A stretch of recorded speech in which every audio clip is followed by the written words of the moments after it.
Hi, I've got your energy stories for the first week of September 2024, and let's talk bulk power supply.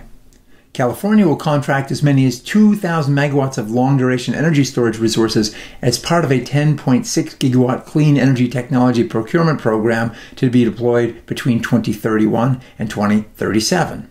Starting in 2026, bids will be requested for up to 1,000 megawatts of storage assets offering a minimum 12 hours of duration, and another 1,000 megawatts that will be able to provide multi-day capabilities. Both of these will be expected to be deployed in that 2031 to 2037 timeframe. And that same procurement includes up to 1,000 megawatts of geothermal energy and 7,600 megawatts of floating offshore wind. In Texas, the Public Utilities Commission just approved 17 gas-fired generation assets offering almost 10,000 megawatts of new capacity into the marketplace to have the ability to access up to $5.4 billion of state-backed loans at 3%. In Virginia, the Nuclear Regulatory Commission has okayed Dominion Energy application for its 2,000 megawatt North Anna nuclear power station.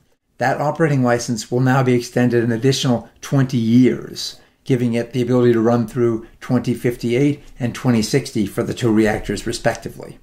Bloomberg New Energy Finance reported that 428,000 megawatts of new solar was installed globally last year, up 76% over 2022's 243,000 megawatts.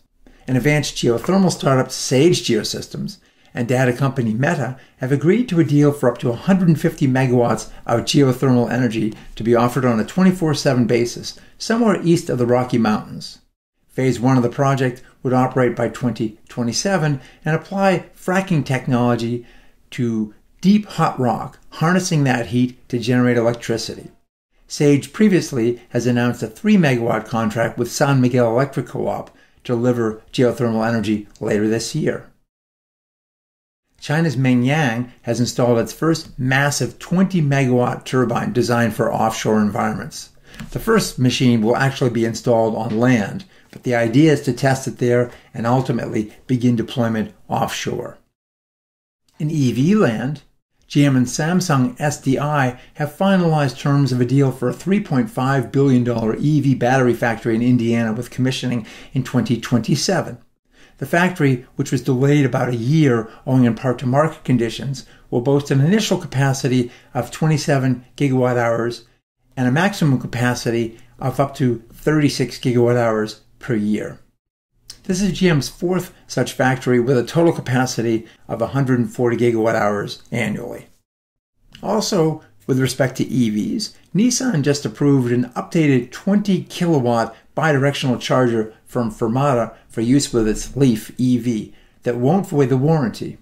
Nissan Leafs have been bidirectional capable since 2013, but few utilities have programs that allow drivers to take advantage of the potential revenue streams associated with potential grid services provided by those bidirectional flows.